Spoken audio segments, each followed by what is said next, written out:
Nesse vídeo eu vou falar um pouco mais sobre os implantes hormonais, que têm sido inadequadamente chamados de chips hormonais, chips da beleza. Eu vou falar sobre a diferença entre os implantes tradicionais e esses mais modernos, que passaram a ser comercializados há pouco tempo, que são absorvíveis.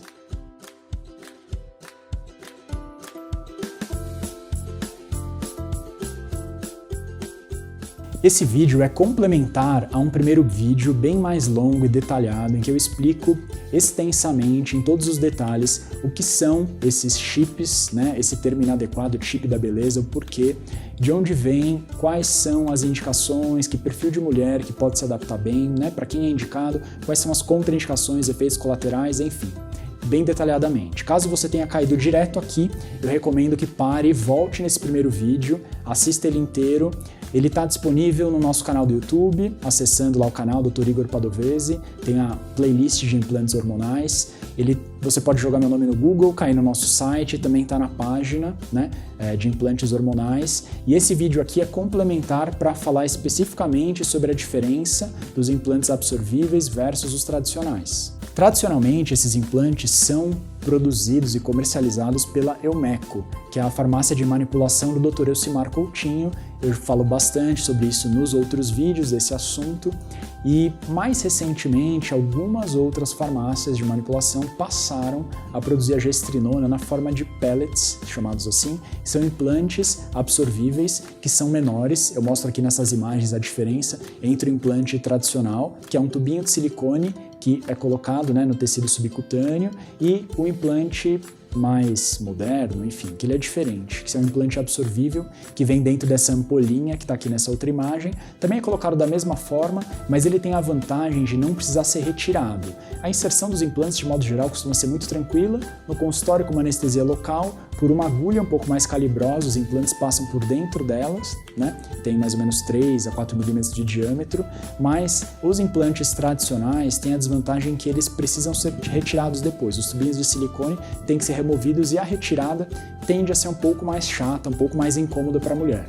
Esses implantes, então, absorvíveis, que são produzidos mais recentemente por algumas outras farmácias, têm essa vantagem de que eles são colocados e eles vão degradando aos poucos até que eles dissolvem totalmente, perdem o efeito.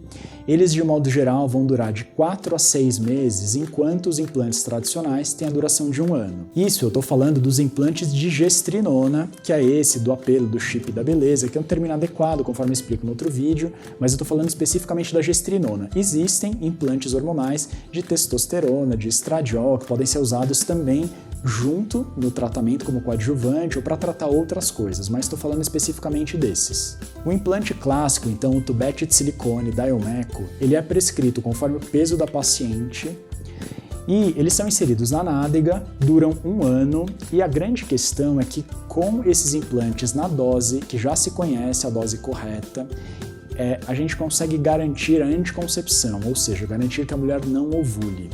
Essa é a principal diferença. Então, para a mulher no período fértil que usa esse método como contraceptivo, isso é muito importante, porque os implantes absorvíveis, a absorção tende a ser um pouco mais errática, pode variar um pouco mais entre as mulheres, eles podem durar de 4 a 6 meses e não é garantido o efeito anticoncepcional. Então, de modo geral, ele tende a não ser uma boa indicação para a mulher na faixa etária reprodutiva, que ainda menstrua, acaba sendo uma opção melhor para ser usada na mulher que já está fora desse período, que usa gestrinona como forma de terapia da menopausa.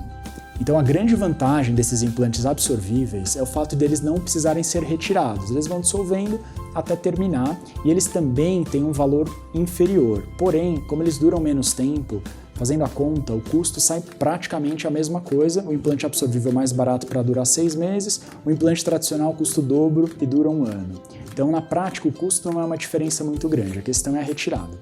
Se coloca uma possível desvantagem que, se por algum motivo a mulher não se adaptar, tiver alguma questão, que quiser remover o implante, antes do final da duração dele, os implantes tradicionais a gente consegue remover os tubinhos de silicone e o implante absorvível não. Uma vez que a gente coloca lá, ele vai durar até o final, a gente não consegue remover.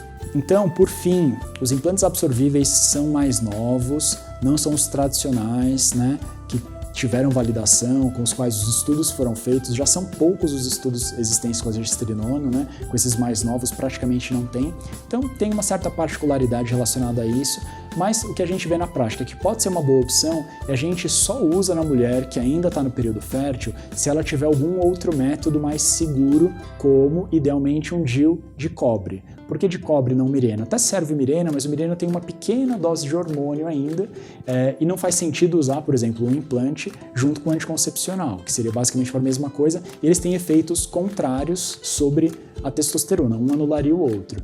Então, na mulher mais jovem que quiser experimentar como método, o ideal é que ela tenha um outro método contraceptivo mais seguro, por exemplo, um DIU de cobre, essa é a melhor indicação, e use a gestrinona para tratar a cólica, a TPM, a endometriose, a adenomiose, os miomas, enfim. E ela use por alguma outra indicação, e aí o efeito estético, como eu falo muito detalhadamente no outro vídeo, ele é um suposto efeito colateral. Ele acontece para a maioria das mulheres, se o método for bem indicado, mas a gente não indica o hormônio, né, esse método, puramente pelo efeito estético.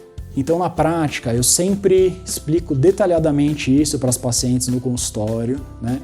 Esse outro vídeo ajuda muito porque está bem detalhado, todas as indicações, contraindicações, o perfil de mulher ideal para usar o método.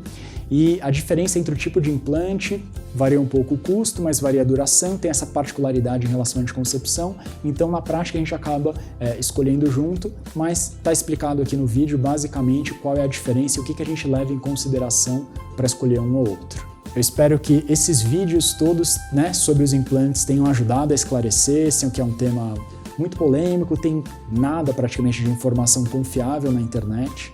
Então, espero que tenha sido útil. Se você tem outras conhecidas também que têm essas dúvidas, recomendo compartilhar o vídeo. Nós temos o canal do YouTube, que eu convido a conhecer e se inscrever. Tem lá diversos outros vídeos sobre assuntos diversos de ginecologia e de obstetrícia. Obrigado, até o próximo vídeo.